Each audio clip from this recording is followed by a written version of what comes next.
Hello students, welcome to এডুবন্ট। আমি তোমাদের চিন্ময় স্যার। চলছিল আমার কারেন্ট অ্যাফেয়ার সিরিজ। তোমাদেরকে আমি আগের দিনও বলেছিলাম যে সামনে যেহেতু ডব্লিউবিসিএস এর প্রিলিমস রয়েছে, সব অন্যান্য পরীক্ষা রয়েছে, মূলত ডব্লিউবিসিএস এর প্রিলিম স্পেসিফিক ক্লাসগুলো হলেও অন্যান্য যে কোনো পরীক্ষার জন্য এটা কিন্তু খুবই খুবই খুবই ইম্পর্টেন্ট। তো কারেন্ট অ্যাফেয়ারটা আমি জানুয়ারি মাস থেকে শুরু করেছি 2026 সালের।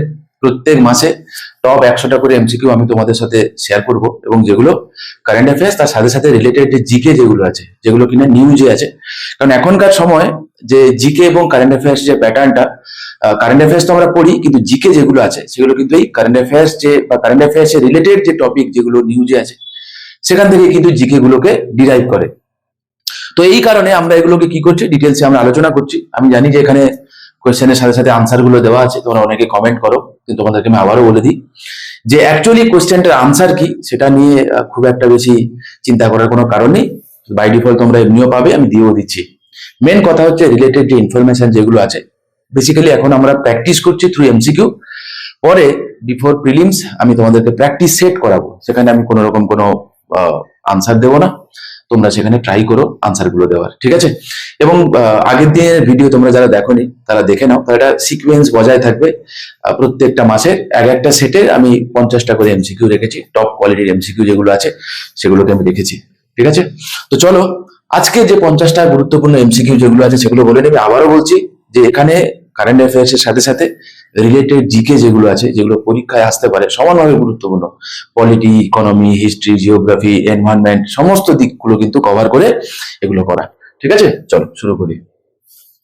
প্রথম প্রশ্ন দিয়েছে, the World Trade Organization was established on 1st January 1995, replacing which of the following international bodies that had been regulating global trade since 1948? তো বলছে যে ওয়ার্ল্ড ট্রেড অর্গানাইজেশন যেটা তৈরি হয়েছে, তো সেটা কাকে রিপ্লেস করে তৈরি হয়েছে? যেটা তৈরি হয়েছিল কবে না, 1 জানুয়ারি 1995 সালে, ঠিক আছে? তো কাকে রিপ্লেস করে করেছে, যেটা কিনা কি বলেছে, which of the following international bodies that had been regulating global trade since 1948? তার মানে সেইটা যে বডিকে রিপ্লেস করে ডব্লিউটিও তৈরি হয়েছে, সে 1948 সাল থেকে গ্লোবাল ট্রেডকে রেগুলেট করে এসেছে। খুবই সহজ একটা প্রশ্ন, আনসার কি হবে? গ্যাট।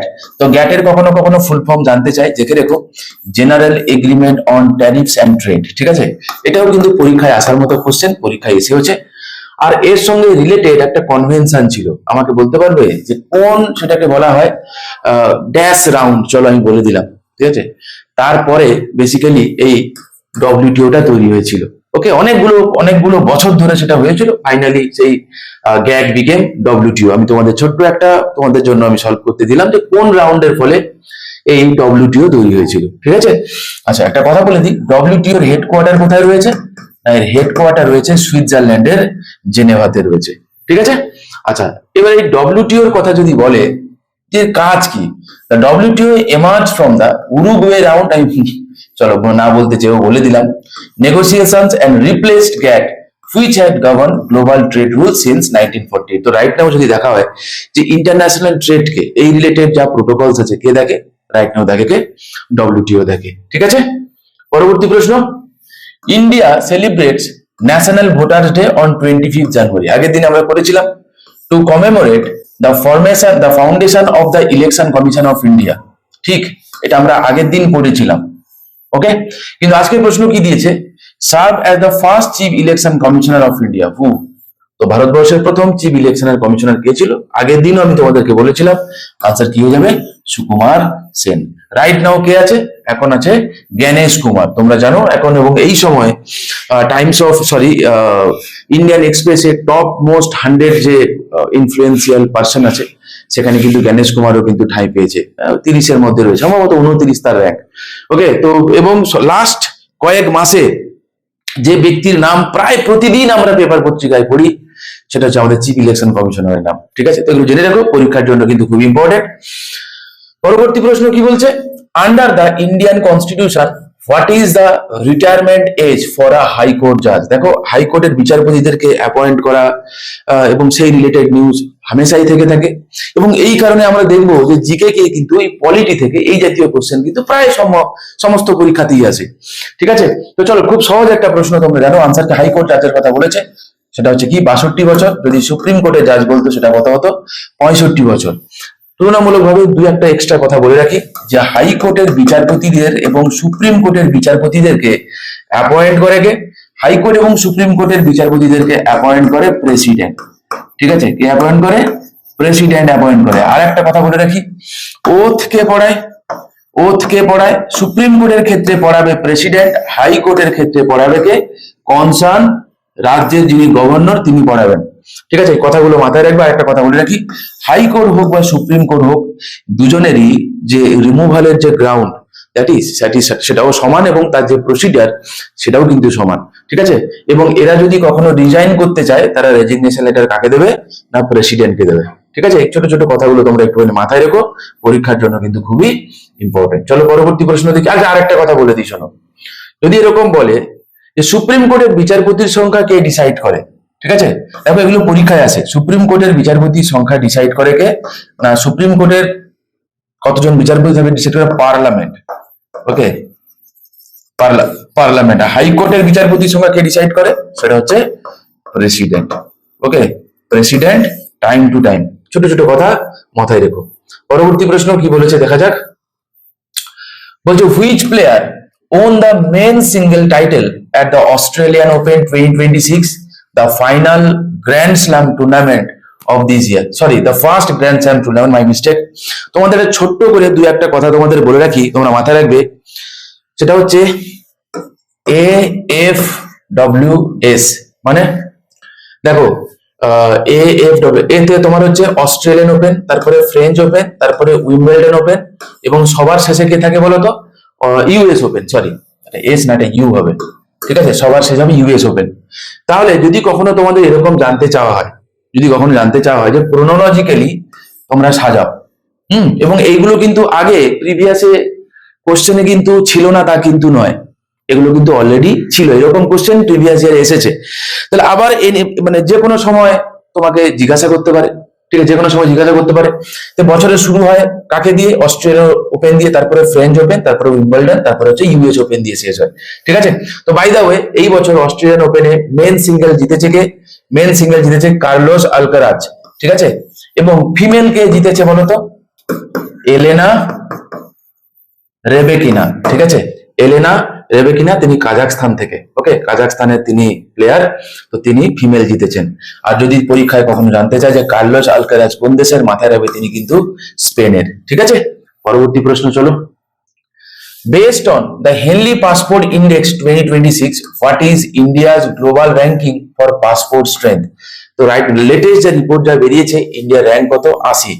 এবং এই সম্পর্কিত দুই একটা কথা বলে দিই যে ইন্ডিয়া এখন কতগুলো না 55টা দেশে, হ্যাঁ, সেখানে কি ভিসা ফ্রি ভাবে ইন্ডিয়া কিন্তু, মানে আমরা যারা ভারতের যারা নাগরিক তারা 55টা দেশে আমরা ভিসা ফ্রি অবস্থায় আমরা যেতে পারি। ঠিক আছে, পরবর্তী প্রশ্ন। আচ্ছা তোমরা আমাকে বলো কোন দেশ প্রথম?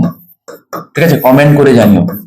যদিও এটা লাস্ট মোটামুটি কয়েক বছরে যিনি ফার্স্ট আছে যে দেশটা, তার র্যাঙ্ক কিন্তু খুব একটা চেঞ্জ হয়নি, খুব একটা কি চেঞ্জই হয়নি।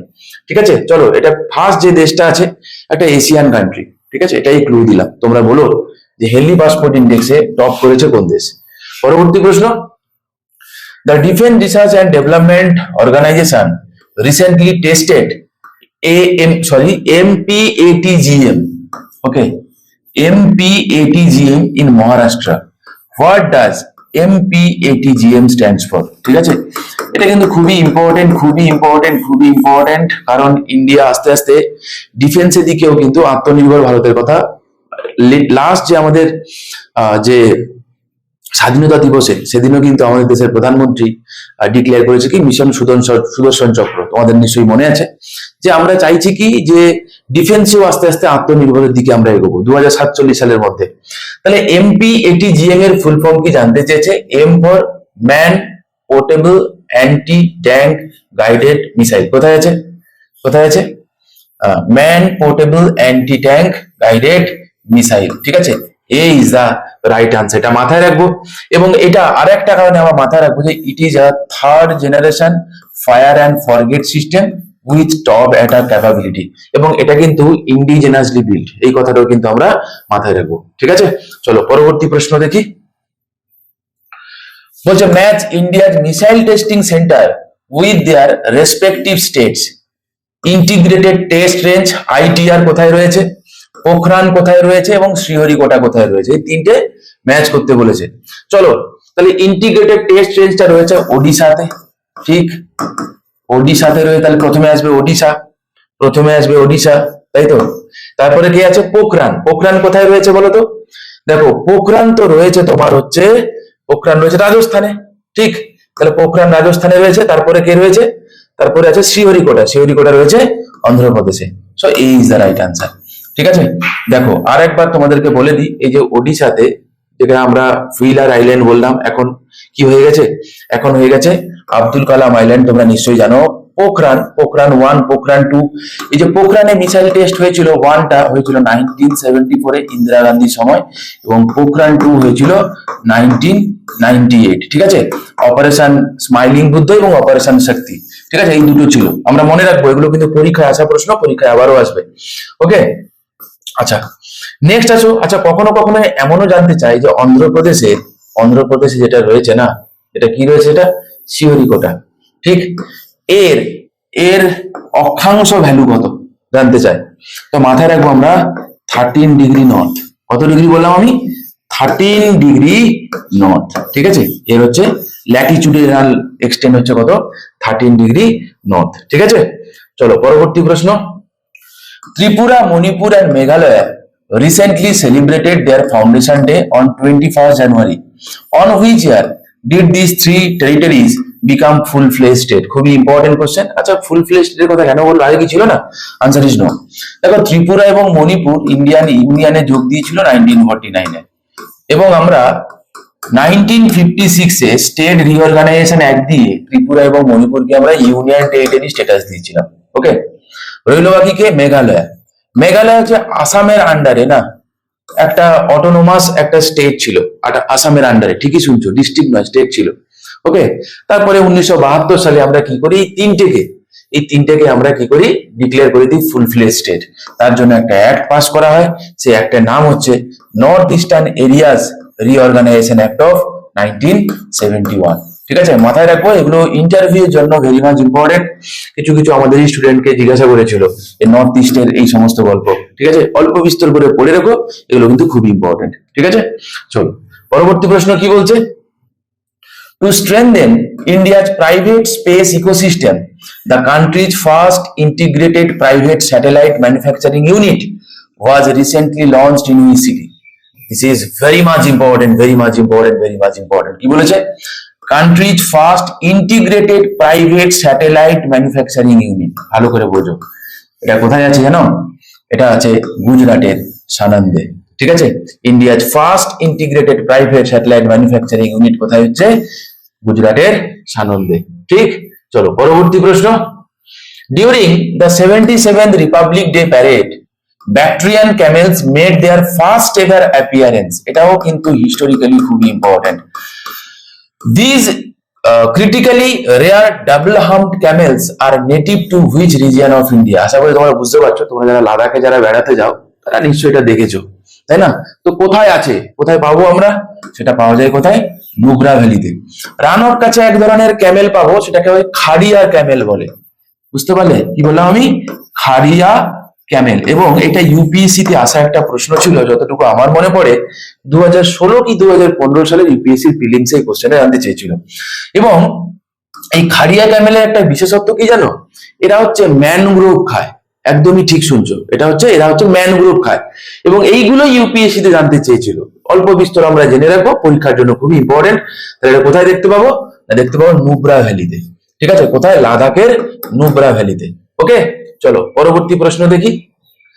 বলছে India has nominated the centuries old living root bridge, বুঝেই গেছো আশা করি, for inclusion in UNESCO's 2026-27 world heritage cycle. These bridges are engineered by Khasi and Jaintia communities in which state? আচ্ছা আনসার আমি পরে আসছি, বুঝতেই পারছো আনসার কি হবে, মেঘালয়তে হবে, লোকজন বেড়াতে যায় এই হ্যাঙ্গিং ব্রিজ দেখবে বলে, এটাতে কোনো ডাউট নেই। কালকে যদি তোমাকে একটু উল্টে দিয়ে জানতে চায় যে এই যে হ্যাঙ্গিং ব্রিজ, এই টেকনিক গুলো এই ইঞ্জিনিয়ার করেছে কোন কোন ট্রাইবাল লোকজন, মাথায় রাখবে সেটা কিন্তু এই খাসি এবং জয়ন্তিয়া। বাই ডিফল্ট এমনি তোমরা জানো মেঘালয়তে কি পাওয়া, মানে গারো, খাসি, জয়ন্তিয়া, মেঘালয়ান ট্রাইব, ঠিক, অতএব তোমাদের খুব একটা অসুবিধা হবে বলে অন্তত মনে হয় না। তোমাদের একটা প্রশ্ন করি, আচ্ছা তোমরা বলো তো, এই যে বায়োস্ফিয়ার রিজার্ভ, ইউনেস্কো যেমন ওয়ার্ল্ড হেরিটেজ সাইটে তকমা দেয়, তেমনি বায়োস্ফিয়ার রিজার্ভেরও কিন্তু তকমা দেয় কে? ইউনেস্কো। আর ইউনেস্কোর হেডকোয়ার্টার কোথায় আছে? ইউনেস্কোর হেডকোয়ার্টার আছে ফ্রান্সের প্যারিসে। ঠিক আছে, মাথায় রাখবে, যেখানে লুভার মিউজিয়াম আছে, ওয়ার্ল্ডের সব থেকে বড় মিউজিয়াম। ওকে, আর একটা কথা তোমাদেরকে আমি আমি তোমাদেরকে দিলাম হোমওয়ার্ক হিসেবে, তোমরা আমাকে বলো ম্যান অ্যান্ড বায়োস্ফিয়ার প্রোগ্রাম, ঠিক আছে, ম্যান অ্যান্ড বায়োস্ফিয়ার প্রোগ্রাম এটা কবে নেওয়া হয়েছিল? ঠিক আছে, এবং এই জাতীয় যে কনভেনশনটা কোন জায়গায় হয়েছিল? এই প্রশ্নগুলো আমি তোমাদের করলাম। ওকে, ম্যান অ্যান্ড বায়োস্ফিয়ার প্রোগ্রাম কবে নেওয়া হয়েছিল এবং কোথায় হয়েছিল? ঠিক, চলো পরবর্তী প্রশ্ন দেখি। Archaeologists recently uncovered a 2000-year-old Buddhist complex in the valley of কি বলছে জেহানপোরা, ওকে, dating back to the Kusan period, in which state by UT it is located. তাহলে বলেছে কি যে জেহানপোরা যে জায়গাটা বারামুল্লা ডিস্ট্রিক্টে আছে, তো পরিষ্কার বুঝতেই পেরেছো বারামুল্লা কোথায়, জম্মু কাশ্মীরে রয়েছে। তো আর্কিওলজি, এটা মাথায় রাখবে, এটা আর্কিওলজি রিসেন্টলি আনকভার 2000 বছরের পুরনো একটা বুদ্ধিস্ট কমপ্লেক্স, হ্যাঁ, যেটা পাওয়া গেছে কোথায় বলো তো? আচ্ছা দেখো, এখানে যদি নিতান্ত নাও দিত তাহলেও তোমাদের একটা গন্ডগোল হতো। দেখো যে কুষাণ, তাই তো, ও কোথাকার ছিল? গান্ধার। ভেবে দেখো কোন জায়গা, তাহলেও একটুখানি মোটামুটি মাথা লাগালে বুঝতে পারতে জম্মু কাশ্মীর আনসার হতো। ঠিক আছে, যাকে তাহলে জেনে গেলে, তাহলে 2000 বছরের পুরনো একটা বুদ্ধিস্ট কমপ্লেক্স পাওয়া গেছে কোথায়? জেহানপোরাতে। তো জেহানপোরাটা কোথায় অবস্থিত? জম্মু অ্যান্ড কাশ্মীরে। ঠিক আছে, মাথায় রাখবে, এবং এটা কিন্তু কোথায়? Village in Baramulla district. Okay, চলো পরবর্তী প্রশ্ন দেখা যাক কি বলেছে। The Finance Commission is a constitutional body, কি করে বুঝবো? না আর্টিকেল 280 তে আছে। ঠিক, established under Article 280. Who was the chairman of India's first Finance Commission constituted in 1951? হঠাৎ করে এই কোশ্চেনটা জিজ্ঞাসা তোমাকে করবে কেন? এই কারণে জিজ্ঞাসা করবে কারণ 16 ফাইন্যান্স কমিশন তাদের রিপোর্ট অলরেডি জমা দিয়ে দিয়েছে 2026 থেকে 2031 এই পিরিয়ডের মধ্যে। তো যেহেতু 16 ফাইন্যান্স কমিশনটা সমানভাবে গুরুত্বপূর্ণ, অরবিন্দ পানাগড়িয়ার কথা আমরা অলরেডি পড়ে নিয়েছি, এই ক্ষেত্রে পুনরায় কিন্তু জিকে হিসাবে তোমাকে এটাও জিজ্ঞাসা করতে পারে। তাহলে আনসার কি হবে গো? প্রথম কে ছিল? কেসি নিয়োগী। ঠিক আছে, কেসি নিয়োগী ওয়াজ দা ফার্স্ট ফাইন্যান্স কমিশনার। এবারে ফাইন্যান্স কমিশনারের কাজ কি আমি আগের ভিডিওগুলোতেও বলেছি, না আবার একবার বলে দিই হয় নাও। আর্টিকেল 275 এ কি বলে না, গ্র্যান্টিড এইডের কথা বলে, তোমাদের আশা করি জানো, তাই না? দেখো, গ্র্যান্টিড এইড চাওয়া যায় কোথায়? এটা চাওয়া যায় শুধুমাত্র লোকসভাতে। কোন রাজ্যগুলোকে কতটা কি ভাগ করে দেওয়া হবে নেট প্রসিডস, সেটা কিন্তু ঠিক করে কে? না, এই ফাইন্যান্স কমিশন ঠিক করে। ফাইন্যান্স কমিশন হচ্ছে একটা অ্যাডভাইজারি বডি, প্রেসিডেন্ট অ্যাপয়েন্ট করে ইন এভরি 5 ইয়ার। ওকে, আর একটা কথা বলি যে ফাইন্যান্স কমিশনে টোটাল মেম্বার ইনক্লুডিং চেয়ারম্যান 5 জন, মানে মেম্বার 4 জন আর এবং একজন চেয়ারম্যান। এবং যিনি চেয়ারম্যান হবেন, হ্যাঁ, যিনি কিনা চেয়ারম্যান হবেন তাকে পাবলিক অ্যাফেয়ার্সে দক্ষ থাকতে হবে। ঠিক আছে, কি বললাম? তাকে পাবলিক অ্যাফেয়ার্সে তাকে দক্ষ থাকতে হবে। তাহলে টোটাল মেম্বার কত? 4+1 আমি বললাম, 4 জন মেম্বার এবং একজন চেয়ারম্যান, টোটাল বলবে 5 জন ইনক্লুডিং চেয়ারম্যান। এই কথাটা মাথায় রাখবে। চেয়ারম্যানকে বললাম আমি কি, যে পাবলিক অ্যাফেয়ার্সে তার নলেজ থাকতে হবে। ঠিক আছে, ছোট ছোট এই কথাগুলো মাথায় রেখো, পরীক্ষায় এনি ডে তোমাকে কিন্তু 1 টাকা দিয়ে যাবে। ঠিক আছে, চলো। Under which article of the Indian Constitution does the President address the joint sitting of both the houses of Parliament at the beginning of the first session of each year? তবে এইটাকে ভালোবেসে পার্লামেন্টের, মানে পার্লামেন্টারি যে term আছে তাকে বলা হয় মোশন অফ থ্যাঙ্কস। ঠিক আছে, কি বলা হয়? Motion of thanks. বেসিক্যালি এটাই যে পার্লামেন্টের যে প্রথম যে অধিবেশন যেটা হয়, সেটাতে প্রেসিডেন্ট তিনি আসেন, জয়েন করেন এবং তিনি তার স্পিচ দিয়ে থাকেন। ঠিক আছে, তো পরিষ্কার বুঝতে পারছো আনসার কি হবে? আনসার হবে আর্টিকেল 87। ঠিক আছে, মাথায় রাখো আর্টিকেল 108 এ কি রয়েছে না, আর্টিকেল 108 এ রয়েছে জয়েন্ট সিটিং এর কথা, এবং জয়েন্ট সিটিং এর প্রতিনিধিত্ব কে করে, মানে হেড কে করে, প্রতিনিধিত্ব ইন দ্য সেন্স হেড কে করে লোকসভার যিনি স্পিকার আছেন তিনি।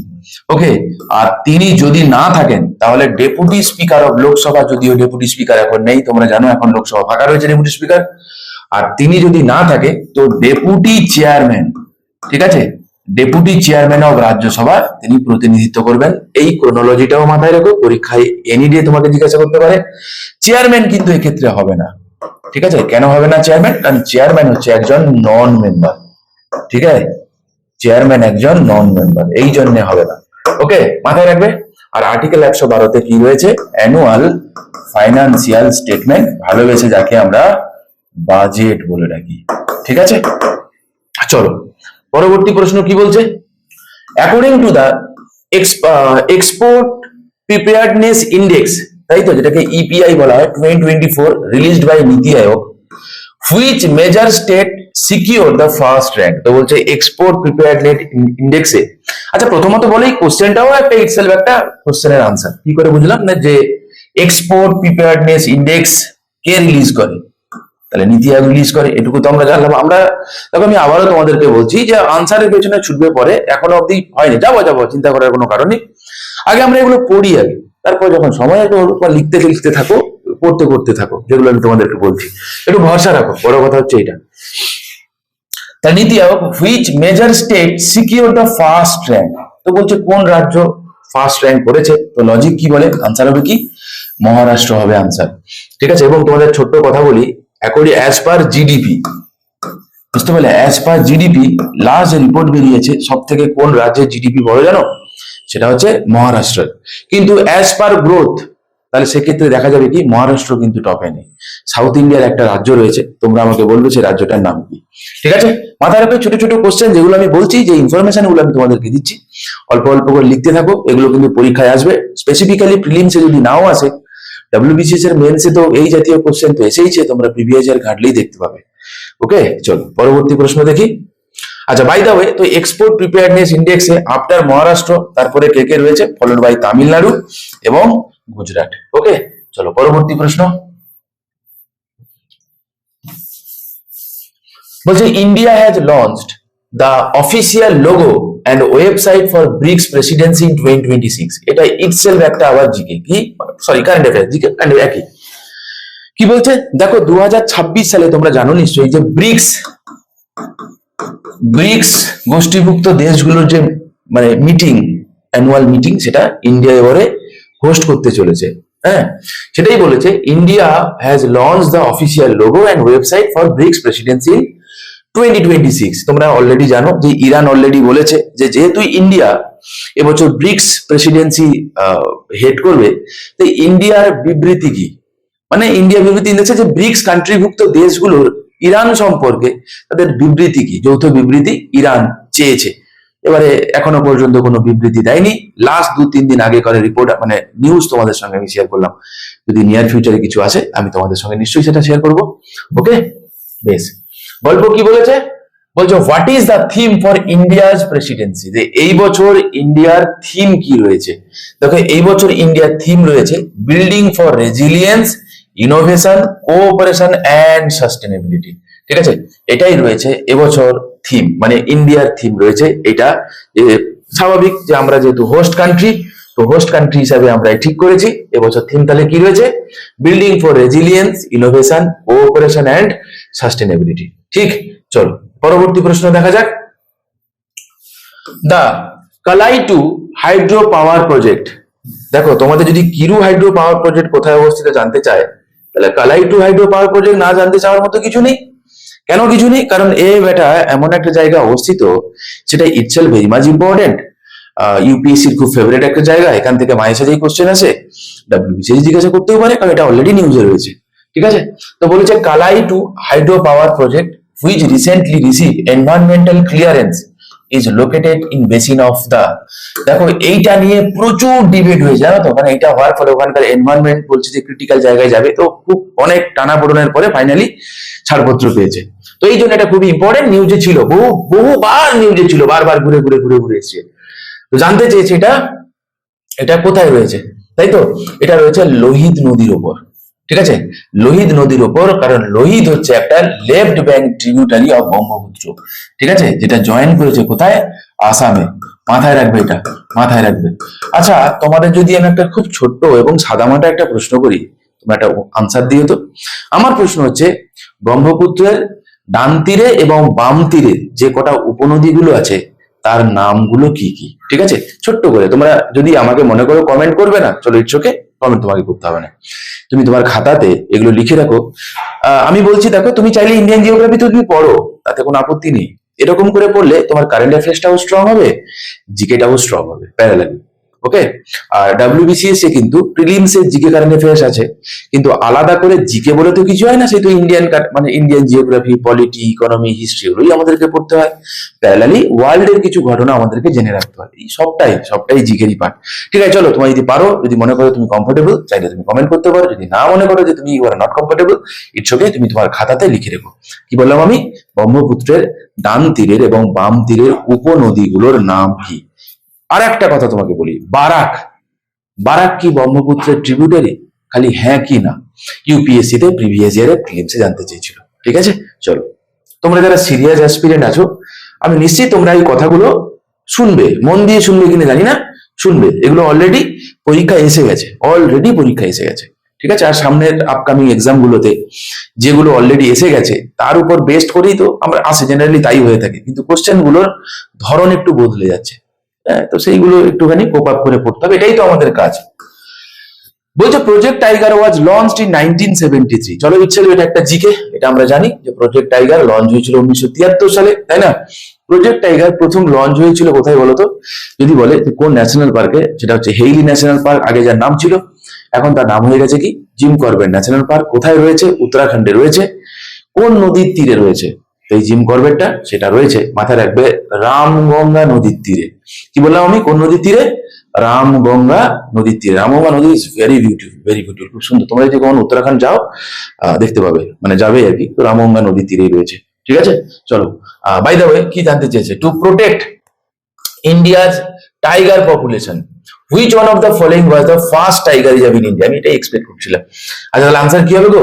Gym Corbett national park. কোথায় রয়েছে জিম করবেট? বললাম আমি, উত্তরাখণ্ডে রয়েছে। সুন্দরবন ন্যাশনাল পার্ক তোমরা জানো কোথায় রয়েছে? ওয়েস্ট বেঙ্গলে রয়েছে। কানহা রয়েছে মধ্যপ্রদেশে, এবং বন্দিপুর রয়েছে কোথায়? বন্দিপুর রয়েছে কর্ণাটকাতে। ঠিক আছে, বন্দিপুর রয়েছে কর্ণাটকাতে। এগুলো মানে মাথায় রেখো, ডেফিনেটলি মাথায় রাখবে। এবারে তোমাদের একটা ছোট্ট কথা বলি, যে national tiger reserve, national tiger conservation authority, এটা তৈরি হয়েছিল কত সালে? চলো এটা আমি বলে দিই, এটা তৈরি হয়েছিল 2005 সালে। রাইট নাও কতগুলো প্রজেক্ট টাইগারের আন্ডারে কতগুলো ন্যাশনাল পার্ক রয়েছে? তো তুমি মাথায় রাখবে 58খানা রয়েছে। ঠিক আছে, এবং লাস্ট যেটা হয়েছে তার নাম কি? ওকে, আমি তোমাদেরকে প্রশ্ন করলাম, লাস্ট যে ন্যাশনাল পার্কটা প্রজেক্ট টাইগারের তকমা পেয়েছে তার নাম কি? ঠিক আছে, আচ্ছা, আর একটা প্যারালালি তোমাদেরকে ইনফরমেশন দিই বায়োস্ফিয়ার রিজার্ভের কথা, যে ভারতবর্ষের টোটাল বায়োস্ফিয়ার রিজার্ভ কতগুলো রয়েছে? না, টোটাল বায়োস্ফিয়ার রিজার্ভ রয়েছে 18খানা, এতে কোনো সন্দেহ নেই। ঠিক আছে, এটা মাথায় রাখবে তোমরা, এগুলো কিন্তু পরীক্ষায় আসবে। এবারে এর মধ্যে ইউনেস্কো দ্বারা স্বীকৃত বায়োস্ফিয়ার রিজার্ভ কতগুলো আছে? শোনো, একটা কথা বলি, ইউনেস্কো দ্বারা স্বীকৃত বায়োস্ফিয়ার রিজার্ভের সংখ্যা ছিল 12টা। ঠিক আছে, এবং বাকিটা ইন্ডিয়া গভর্নমেন্ট, এই টোটাল হচ্ছে 18টা। ভালো করে শুনবে, এই 6টার মধ্যে অন্যতম একটা ছিল কোল্ড ডেজার্ট বায়োস্ফিয়ার রিজার্ভ। ঠিক আছে, তোমরা আমাকে কমেন্ট করে জানিও তো এই কোল্ড ডেজার্ট বায়োস্ফিয়ার রিজার্ভটা কোন রাজ্যে রয়েছে, দেখি পারো কিনা। ঠিক আছে, এই কোল্ড ডেজার্ট বায়োস্ফিয়ার রিজার্ভটা এপার থেকে এখন এপারে চলে এসেছে, মানে বোঝা গেল, মানে আগে গভর্নমেন্ট অফ ইন্ডিয়া স্বীকৃত ছিল, এখন ইউনেস্কো দ্বারা স্বীকৃত হয়ে গেছে। তো রাইট নাও এখন টোটাল বায়োস্ফিয়ার রিজার্ভের সংখ্যা কিন্তু পাল্টায়নি, 18টাই রয়েছে, কিন্তু ইউনেস্কো দ্বারা স্বীকৃত বায়োস্ফিয়ার রিজার্ভের সংখ্যা হয়ে গেছে এখন 13টা। ঠিক আছে, লাস্ট কোনটা তাহলে? Cold dessert biosphere reserve. মাথায় রেখো, আমি আবারও তোমাদেরকে বলে দিই যে ফার্স্ট বায়োস্ফিয়ার রিজার্ভ কোনটা ছিল জানো? ছিল হচ্ছে নীলগিরি বায়োস্ফিয়ার রিজার্ভ। ওকে, নীলগিরি বায়োস্ফিয়ার রিজার্ভ কবে তকমা পেয়েছিল? 1986 তকমা পেয়েছিল। ওকে, মাথায় রাখবে তোমরা। আর আমি কি বললাম? একটা যেন কি বললাম, ও এটা আমি বলে দিলাম, হ্যাঁ, যে কোল্ড ডেজার্ট বায়োস্ফিয়ার রিজার্ভ কোন রাজ্যে রয়েছে এটা তোমরা কমেন্ট করে জানাবে। আমি আবারও একবার বলে দিই, যদি কমেন্ট না করতে পারো ইটস ওকে, তুমি নিজে খাতাতে লিখে এর আনসার লিখে রেখো। আর একটা কথা আমি তোমাদেরকে বলে রাখি, যে সুন্দরবন, বোঝা গেল, সুন্দরবন এটাকে বায়োস্ফিয়ার রিজার্ভের তকমা দেওয়া হয়েছিল কত সালে? বাস এই ছোট ছোট ইনফরমেশন গুলো মাথায় রাখবো। চলো, আমি একটা ইনফরমেশন দিয়ে দিই, সুন্দরবনকে আমরা রামসর সাইটে তকমা দিয়েছিলাম কবে? 2019 সালে। ঠিক আছে, তো চলো পরবর্তী প্রশ্ন, which of the following statements about the Ganges river dolphin is incorrect? তো বলছে গ্যাঞ্জেটিক বা ডলফিন সম্পর্কে কোনটা ঠিক নয় জানতে চেয়েছে, জানো তো এই গ্যাঞ্জেটিক ডলফিন যেটা, এটা কিন্তু আমাদের দেশের ন্যাশনাল অ্যাকোয়াটিক অ্যানিমেল। এটা তোমরা ডেফিনেটলি জানো নিশ্চয়ই, national aquatic animal Gangetic dolphin, মিষ্টি জলে বসবাস করে। ওকে, চলো দেখা যাক কি কি কোশ্চেন দিয়েছে, মানে কি কি স্টেটমেন্ট গুলো দিয়েছে দেখি। It is the national aquatic animal of India, 200% sure. তারপরে কি বলেছে, it can live in both fresh water and salt water marine environment. গন্ডগোলটা এখানে এবার গিয়েছি, আমি তোমাকে এখন কি বললাম যে এ সবসময় ফ্রেশ ওয়াটারে থাকে, মেরিন ওয়াটারে কিন্তু এ থাকে না, ঠিক আছে। আচ্ছা, হাতে থাকুক, হাতে থাকুক, যেগুলো আমরা শুশুক বলি গো। বলছে it has very poor eyesight and uses echolocation to locate prey, একদমই সত্যি কথা। আর কি বলেছে, it is listed as endangered by IUCN, এটাও সত্যি কথা। তাহলে আনসার কি হবে, B is the right answer. এই স্টেটমেন্টটা ভুল ছিল, আমাকে জানতে চেয়েছে কোনটা ইনকারেক্ট ছিল এটা। আর একটা তোমাদেরকে বলি, তোমাদের অনেকেরই অভ্যেস আছে, যদি না থাকে খুবই ভালো, তোমরা পড়ার সময় না ইনটাকে তোমরা কেউ খেয়াল করো না অনেকে। কারেক্ট কোনটা দেখো, প্রথম দিকের স্টেটমেন্ট গুলো জেনারেলি ঠিক থাকে, ঠিক করে দিয়ে বাড়ি চলে আসো। বাড়িতে এসে রিয়েলাইজ করো যে তোমার ভুল হয়ে গেছে, ঠিক আছে। আমি আবারও একবার বলি, যখন পরীক্ষা দেবে না 200% অ্যাটেনশন দিয়ে পরীক্ষা দেবে। আমি আবারও একবার তোমাদের স্মরণ করিয়ে দিই, পরীক্ষা মানে কিন্তু শুধুমাত্র চলে যাওয়া আর ওই 200টা MCQ কিন্তু নয়। পরীক্ষা মানে যেদিন বললাম, যেদিন থেকে তুমি মাথায় ঠিক করেছো WBCS টা আমি দিতে চাই, বা এই পার্টিকুলার পরীক্ষাটা আমি দিতে চাই, পরীক্ষা কিন্তু সেই দিন থেকেই তোমার শুরু হয়ে যায়। ওকে, যুদ্ধ তো শুধু ব্যাটেল ফিল্ড হয় তা নয়, যুদ্ধে তুমি হারবে কি জিতবে ডিপেন্ড করছে তুমি পেছনে কতটা প্র্যাকটিস করছো তাদের উপর। এগুলো জ্ঞানের কথা মোটে নয়, এগুলো একদম সত্যি কথা, রিয়েলাইজেশনের কথা। তোমাদের যদি মনে হয় তো পারলে একটু পড়াশোনা করো, এই আর কি, আর কিছু না। চলো, বলছে Lonar lake, the world's only basaltic meteor crater lake. এটা ইটসেলফ খুব ভেরি মাচ ইম্পর্টেন্ট। কেন, লোনার লেক হচ্ছে কি, এটা হচ্ছে একটা ক্রেটার লেক। ক্রেটার লেক মানে বোঝো তো, মানে উল্কাপাতের ফলে তৈরি হয়েছিল। এটা ইটসেলফ একটা জিকে, যে লোনার লেক এটা উল্কাপাতের ফলে তৈরি হয়েছিল। কোথায় অবস্থিত, মহারাষ্ট্রে অবস্থিত, কোনো চাপ নেই। কিন্তু প্রশ্নটা কি, ও এটাই জানতে চেয়েছিল। আচ্ছা, যাকে ইনফরমেশনটা কি শুনে রাখো, is currently facing an environmental crisis due to rising fresh water inflow. তার লোনার লেকে, এটা বেসাল্টিক, তোমরা জানো এটা একটা মেটেরিয়র ক্রেটার লেক। আস্তে আস্তে সেখানে ফ্রেশ ওয়াটার ঢুকে যাওয়ার ফলে সেখানকার যে, মানে দেখো, Lonar lake is lower is in Maharashtra, fresh water inflow can dilute its alkaline saline character, একদমই তাই। এই জন্য ওখানকার যে বায়োডাইভার্সিটি যদি আমি বলি, সেটা আস্তে আস্তে আস্তে আস্তে বিগড়ে যাচ্ছে। ওকে, তো এইটা এই কারণে নিউজে ছিল। তো যাকে কোশ্চেন কি জানতে চেয়েছে, কোশ্চেন জানতে চেয়েছে লোনার লেক কোন রাজ্যে অবস্থিত, মহারাষ্ট্রতে অবস্থিত। লোনার লেক হচ্ছে একটা ক্র্যাটার লেক, এটা একটা ব্যাসাল্টিক মিটিওর ক্র্যাটার লেক, মাথায় রাখবে, ঠিক আছে। তো ব্যাসাল্ট মানে কি, ব্যাসাল্টিক রক কেমন টাইপের হয় তো তোমরা জানো আশা করি, অ্যালকালাইন টাইপের রক হচ্ছে কি এই ব্যাসাল্টিক, ঠিক।